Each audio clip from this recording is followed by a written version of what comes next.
오늘 미국 변호사님, 미변이에요. 네. 미국 변호사 다이애나 킴님과 함께 미국 부동산 투자에 대해서 한번 이야기 나눠보도록 하겠습니다. 반갑습니다. 예, 반갑습니다. 안녕하세요. 다이애나 킴 변호사입니다. 뉴욕 뉴저지 변호사예요. 아, 뉴욕 뉴저지 변호사. 네. 또 얘기를 해줘야 되죠, 이거를? 네. 지역 네, 맞아요. 담당이시니까. 네, 이 50개 주 라이센스를 다 가지고 있으면 더 좋았을 텐데. 그렇게 갖고 있는 사람이 있나요? 없어요. 없죠. 좀 많이 가지고 있다 하시는 분은 한 3, 4개? 예, 근데 저는 뉴욕 뉴저지 라이센스만 땄어요. 그게 많으면 좋아요? 아무래도 그 주에 가서도 일을 할 수가 있으니까. 나와바리가 넓어지는. 예, 나와바리가 이제 넓어지는 거죠. 그러면 돈도 더 많이 벌어.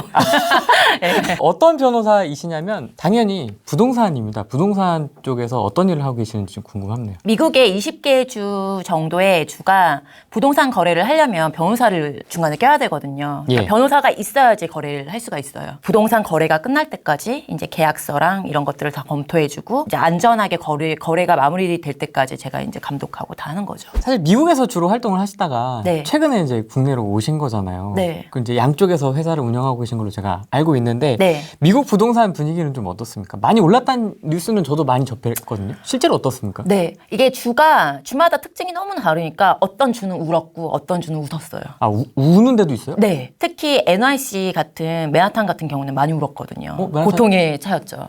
좋은데? 네. 예전에는 정말 경제의 도시, 부의 도시 그랬는데 이게 코로나가 터지니까 사람들이 탈뉴욕을 하는 거예요. 아, 탈뉴욕? 네.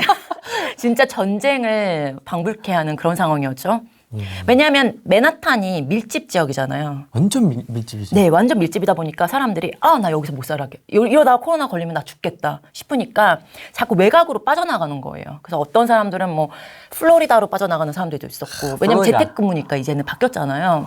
그러니까 재택근무니까 플로리다로 가는 사람들도 있었고 뭐 커네리컷으로 가든지 아니면 롱아일랜드, 뉴욕인데 조금 외곽이에요. 그래서 롱아일랜드로 가는 경우도 있었고 제일 많이 사람들이 이주를 했던 게 뉴저지. 네, 제가 원래 살았던 그 동네가 완전 떠버린 거예요. 그래서 뉴저지에서 한 북쪽 뉴저지랑 맨하탄이랑 한 20분 정도 거리거든요. 그러니까 분당이랑 강남 거리라고 보시면 돼요. 아, 분당하니까 싹 이해가 된다. 아. 네. 그러니까 이제 그쪽으로도 많이 이주하고 일단 집값도 싸고 이제 뉴욕에 비해서 그리고 이제 밀집 지역이 아니고 그 맨하탄 같은 경우는 아파트에 살아야 되잖아요. 한국으로 치면 아파트. 그렇죠, 이렇게 된 거요? 네. 뉴저지 같은 경우에는 그냥 단독 주택, 약간 프라이버시가 인정이 되고 사람들하고 마주치지 않아도 그러니까 자기 자신을 코로나에서 보호할 수 있는 근데 그런 곳으로 이제 이사를 많이 갔던 거죠. 실제 어떤 분 같은 경우에는 뉴욕에서 그 보육원에서 일을 했던 거예요. 근데 보육원이 문을 닫아버린 거예요. 그때. 그러니까 뉴욕이 셧다운 했었잖아요. 셧다운 하니까 집에서 맨날 그 아이들이랑 남편이랑 이제 지지고 볶고 맨날 해야지. 예, 거기서 틀어박혀 있으니까 자기가 미쳐버린 줄 알았대요. 애들도 미쳐버리고. 그래서 고민 끝에 우리 뉴저지로 가자. 이래서 집을 팔아버리고 그 뉴저지로 그냥 넘어오셨어요. 그래서 뉴저지에 뭐 5억 미만의 집인데 뭐 수영장 있고 뭐 이제 집도 되게 넓고 뉴욕보다 이제 그런 집을 얻어가지고 지금 살고 계시는데 훗날에 재택근무가 끝난다고 하더라도 그냥 뉴저지에 있겠다고. 일단은 넓은 집의 맛을 보셨으니까 이제 좁은 이런 뉴욕 집으로 가실 마음이 이제 안 생기는 거죠. 실제로 그러면 맨하탄 중심가의 가격은 어떻습니까? 좀 흔들렸습니까? 네, 많이 흔들렸어요. 한 30% 정도가 폭락했거든요. 렌트 같은 경우에도 많이 떨어졌고요. 그리고 다 폭락을 했고. 근데 이 기회를 노리시는 분들도 꽤 많았었어요. 아, 이때 맨하탄에 들어가야 된다. 네. 그래서 오히려 한국 분들 특히 한국 투자자분들께서 규제가 너무 한국에서 심하니까 나 그러면 그냥 맨하탄 집주인 할래. 지금 싼 맛이잖아요. 그러니까 싼 맛에 한번 좀 구입을 해보는 건 어떨까? 그래서 이제 뉴욕 맨하탄에서 구입을 하시는 분들도 꽤 많았어요. 그래서 어떤 실제 그래프가 있거든요. 통계가 있는데 코로나가 터지면서 미국의 이런 부동산 매입률이 되게 낮아졌어요. 그래서 전 세계 그 외국인 중에 제일 미국 부동산을 구입을 했던 게 캐나다인이었거든요. 근데 캐나다인은 떨어져 나가고 2위였던 한국인들이 80%가 확 높아진 거예요. 그러니까 코로나가 터졌어? 이때다 싶어가지고 미국에 오셔가지고 진짜 맨하탄 이런 싼 집들 많이 걷어가셨어요. 우리나라에서 사던 걸 거기 가서 하고 있네. 싸니까. 해외로 나가는 우리 적폐들. 아, 그렇죠. 아, 대단합니다. 캐나다인들은 뭐 그렇다 치고 저희는 2위였으면 역시 우리는 부동산에 좀 관심이 많은 것 같은데 네. 한국으로 이제 코로나 때문에 오신 거죠. 네. 어떠신가요? 우리나라 좀 부동산 상황을 이제 좀 지켜보셨을 것 같긴 한데 어떠세요? 보니까? 정말 너무 깜짝 놀랐어요. 아, 그래요? 분명히 한국이 민주주의인 줄 알았는데. 이거 뭐지? 이거 말씀드려도 되나? 아, 그럼요. 네. 그래서 분명히 나 남한으로 왔는데. 네. 아, 평양으로 가신 줄 알았군요. 네. 좀 느낌이 이상했어요. 묘했고. 그리고 제가 이제 어떤 증여를 받았던 물건이 있었거든요. 근데 그게 갑자기 몇 년 전에 증여를 받았는데 세금으로 증여세로 한 몇 천만 원을 갑자기 내라고 하는 거예요. 그래가지고 집을 팔아서 어떻게든 그걸 메꿔보려고 하는데 집도 못 팔고 양도소득세로. 그리고 뭐 증여를 받은 경우에는 5년 이내에 팔게 되면 그 취득가액이 증여자의 취득가액으로 붙는다고 하더라고요. 그래서 무슨 세라고 하는데 그것도 되게 어려운 단어였고, 그래서 만약에 내가 3억에 이걸 취득을 했다고 봐요. 그 증여자 같은 경우가 뭐 4천만 원에 샀다고 봐요. 이제 뭐 20년 전에. 그럼 4천만 원에 양도소득세를 받은 거, 그 시세 차익을. 되게 웃기죠. 증여자의 취득가액으로 해서 양도소득세가 이제 계산이 되는 거예요. 시세가 3억일 때 증여를 받았는데 4천만 원. 그러면 4천만 원에 3억. 그 차이를 제가 다 봐야 된다는 거였죠. 미국은 안 그래요? 미국은 안 그래요. 미국은 증여세가 그럼 어떻게 매겨져요? 미국은 증여세 싱글 같은 경우는 130억 공제예요. 없네요, 그럼? 예. 130억 가지고 있는 사람이 얼마나 많을까요? 1%? 거의 뭐 일반인은 해당이 안 되는 거죠? 네. 근데 없구나. 없어요. 그리고 이제 보통 부부잖아요. 부부가 증여를 할 때. 그래서 260억 공제예요. 사실상 없다고 봐야 되겠다. 네, 그렇죠. 사실상. 해당이 안 되죠. 많은 국민들이 해당이 안 되죠. 그런데 지금 요즘 그 트럼프가 아니고 민주당이 정권을 잡았잖아요, 미국이. 네. 근데 민주당이 이 증여세 공제를 금액을 낮추자고.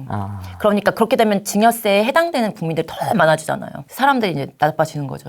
절대 안 된다. 그래서 절대 일어날 수는 없을 것 같아요. 그 일 자체가 미국에서는. 그래서 계속 그렇게 유지될 것 같긴 한데 어쨌든 130억, 260억이에요. 130억이면 조금 낮춰도 뭐 해당은 없긴 한데 와 엄청나다. 네. 우리나라는 취득가액으로 때려버리는. 네. 그것도 뭐 되게 놀라셨겠네요. 한국에서 신용카드나 이런 게 없기 때문에 이걸 현금으로 그럼 다 계산하라는 거예요. 예, 그래서 그럼 미국 카드를 쓰겠다. 나 아메리칸 익스프레스 소유자다. 이걸로 쓰겠다 그랬더니 외국 카드는 또 안 된대요. 또 그렇구나. 네, 그래서 현금으로 거의 뭐 5천만 원을 그냥 날렸죠. 우리나라에 오면 다 내야 되는 거였군요. 네, 이게 어쨌든 증여가 되면 그러니까 미국 같은 경우가 그 증여자가 증여세를 내게 되어 있어요. 그러니까 한국이랑 정반대예요. 한국은 증여를 받은 사람이 내잖아요. 수증자가 내죠. 수증자가. 근데 미국은 증여자가 내는 거예요.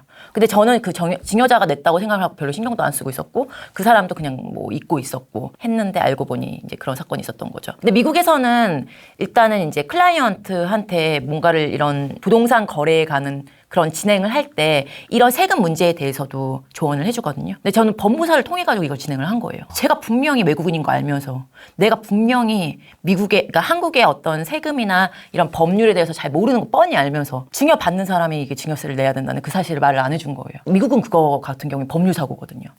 네, 이건 정말 놀라는 거죠. 그래서 그때 법무사한테 전화해가지고 이거 뭐냐 그랬더니 그거는 세무사가 할 일이었다. 자기네들이 할 일이 아니라고 하더라고요. 미국에는 뭐 회계사, 변호사면 끝이거든요. 근데 한국은 뭐 세무사, 법무사, 사무장, 뭐 회계사, 뭐 노무사, 변리사 너무너무 많더라고요. 근데 미국은 특허 변호사, 세금 변호사, 노동법 변호사, 부동산법 변호사 이렇게 하기 때문에 좀 더 깔끔한 면이 있거든요. 근데 여기는 너무 세밀화되니까 좀 황당하고 좀 법의 도움을 받을 수 있는 그런 여지가 많이 없는 것 같아요. 이쪽에서는 여기로 가라고 그러고 이쪽에 가면 저쪽으로 가라고 그러고 그래서 이번에 그것 때문에 조금 또 머리가 아팠었거든요.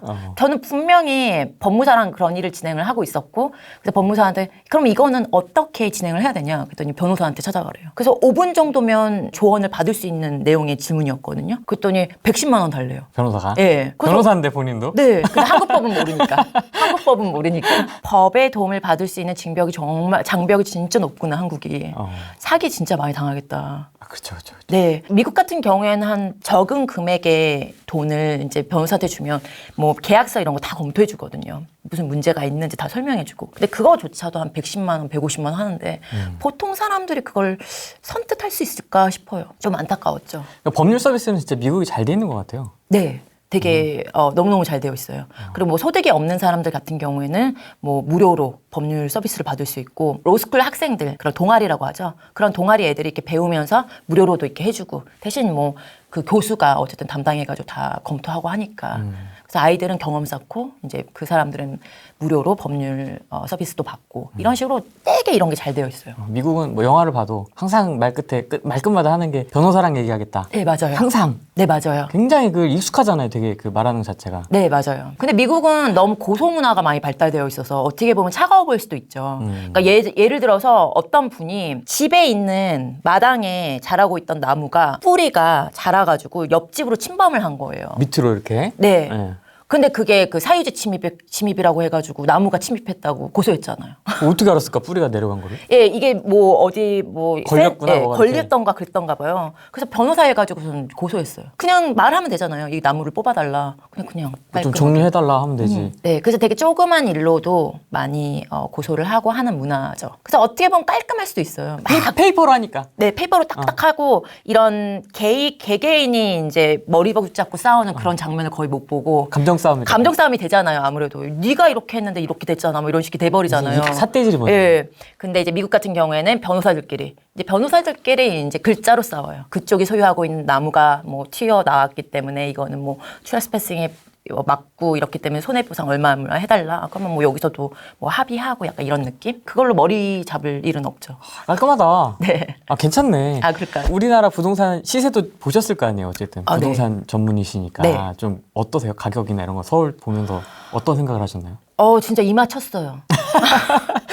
예. 아, 막 그 음마 아파트? 네, 그 시세 봤거든요. 네. 25억, 35억, 30억에 이렇게 거래가 되더라고요. 잠실 5도 네, 그렇고. 그래서 저는 음마 아파트가 뭔지도 몰랐어요. 그래서 와, 진짜 럭셔리한 아파트인가 보다.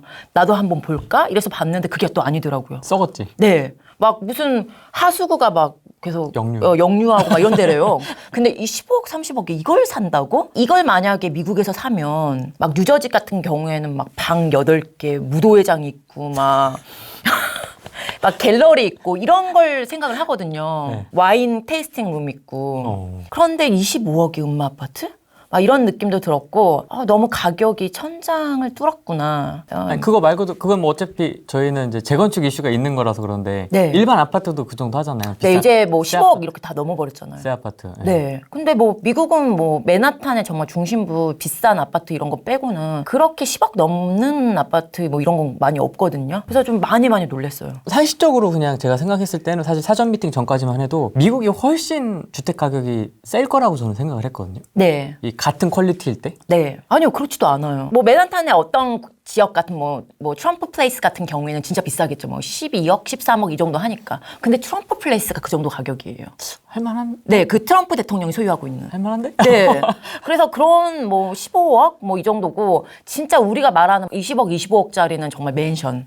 막 방 10몇 개, 뭐 화장실 15개 뭐 이런 거? 이런 것들을 보는 거고 요즘은 조금 뉴저지가 가격이 많이 오르긴 했어요. 갑자기 막 뉴욕에서 탈뉴욕하면서 사람들이 건너오니까 수요가 많아지니까 갑자기 오르긴 했거든요. 그렇다고 하더라도 뭐 7, 8억. 그리고 평균으로 치면 한 4억, 5억이면 사고요. 그리고 뭐 뉴욕이라고 해도 뉴욕이 진짜 커요. 남한보다 아마 더 클걸요? 남한 사이즈보다. 그렇죠. 네. 그러니까 맨하탄만 있는 거가 아니기 때문에 뭐 업스테이트 뉴욕 같은 데 가면 뭐 7,500만 원짜리도 있고 방 4개 뭐 화장실 3개 46평 뭐 이런 게 7,500만 원 정도 하고 막 그런 것도 있어요. 대신 이제 그런 데는 세입자 들이고 하려면 좀 리모델링이나 이런 거 좀 해서 몇 천만 원 들여서 해야죠. 그래야지 좀 수익을 얻을 수 있는. 그래서 되게 다양해요. 어떤 분 같은 경우에는 오클라호마 있잖아요. 오클라호마에 12세대 그 건물 있잖아요. 12세대 건물. 그걸 5천만 원에 구입을 하셨어요. 통으로요? 네. 12세대를 5천만 원에 실투자해가지고. 예, 투자금이 5천만 원. 예, 원래 가격은 4억이고요. 12세대 건물이. 그래서 지금은 순수익만 2천만 원씩 가지고 오고 계세요. 그러니까 모든 비용 다 빼고. 아, 순수익으로? 네. 월이에요? 아니요, 연이에요. 아, 연? 네. 그래서 괜찮지 않아요? 그럼 한 150, 60 정도? 네. 오. 그렇게 하시는 분도 있고, 그것도 다 빼고. 이제 비용들이 있을 거 아니에요. 뭐 수리 비용 이런 거 다 빼고. 뭐 관리 비용이라든지 뭐 다 빼고? 네, 다 빼고 이제 2천만 원 순수익만 2천만 원만 벌어오시는 분도 있고. 괜찮은데? 네. 그리고 지금 뭐 텍사스 같은 경우에도 뭐 3, 4억이면 사잖아요. 막 방 장난 아니에요. 맨션인데 거기 지금 삼성 제2공장 들어가잖아요. 그래서 요즘 말 많더라고요. 이거 삼성 본사까지 옮기는 거 아니냐. 삼성 그 제2공장이 텍사스 거기에 지금 들어가요. 요즘 하는 거 보면 옮겨가고 싶긴 하겠다. 바이든 대통령이랑 뭐 미팅하고 그러고 있던데요. 예, 그래서 삼성한테 뭐 바이든 대통령이 고맙다고 이런 공급망 이런 거에 도움을 많이 줘가지고 고맙다고 쭉 이렇게 해달라고 그러면서 지금 하고 있고 그래요. 그러니까 아마 텍사스도 이제 수요가 엄청 많아지겠죠. 월세 수요 이런 거. 그래서 그런 싼 데도 되게 많고 꼭 미국이라고 비싼 것만 있는 건 아니에요. 예, 잘 보면 싼 것들도 있고 그래요. 그런 걸 영향을 좀 많이 받아서 그런 건가요? 그런 편견이 생긴 게? 드라마라든지 CSI, 뭐 뉴욕 뭐 이런 거 있잖아요. 고층 막 이런 네.